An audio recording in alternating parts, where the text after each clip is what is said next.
देशातल्या ज्या 12 खासदारांना संसद रत्न पुरस्कार मिळालेला आहे त्यामध्ये महाराष्ट्रातल्या 5 खासदारांचा समावेश आहे. त्यामध्ये शिवसेनेचे 2 आणि भारतीय जनता पार्टीच्या 3 खासदारांचा त्या यादीमध्ये समावेश करण्यात आलाय.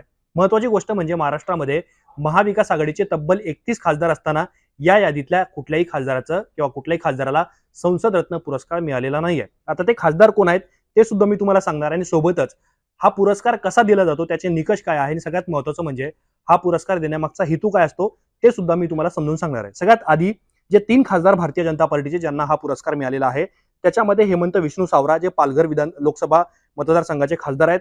सोबतच मेधा कुलकर्णी ज्या पुण्यातून येतात, माजी आमदार आणि आता सध्या राज्यसभेवरती खासदार आहेत, त्यांना सुद्धा संसद रत्न पुरस्कार हा मिळालेला आहे. पुढचं नाव आहे स्मिता उदय वाघ, ज्या जळगाव लोकसभा मतदारसंघातून खासदार आहेत, त्यांना सुद्धा संसद रत्न पुरस्कार मिळालेला आहे. त्यांची पहिली टर्म आहे लोकसभेची.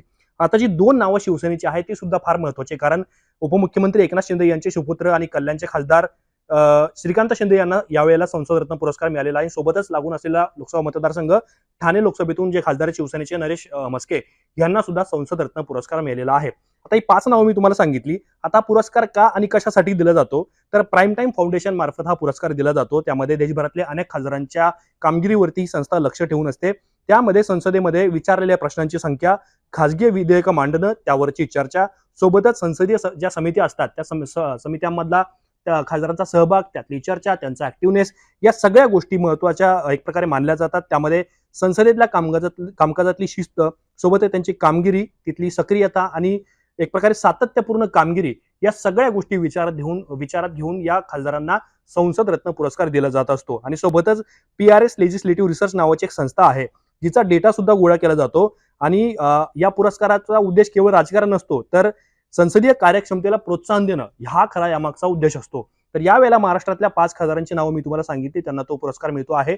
पण विरोधातली जी महाविकास आघाडी आहे त्यातल्या 31 खासदारांपैकी कुठल्याही खासदाराला पुरस्कार मिळालेला नाहीये. तुम्ही अनेकदा ऐकलं असेल, सुप्रिया सुळे यांना अनेकदा हा पुरस्कार मिळालेला आहे.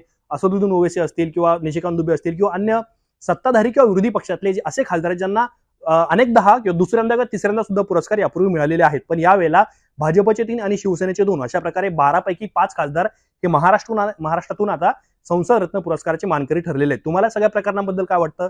तुमची मतं आम्हाला कमेंट बॉक्समध्ये नक्की सांगा.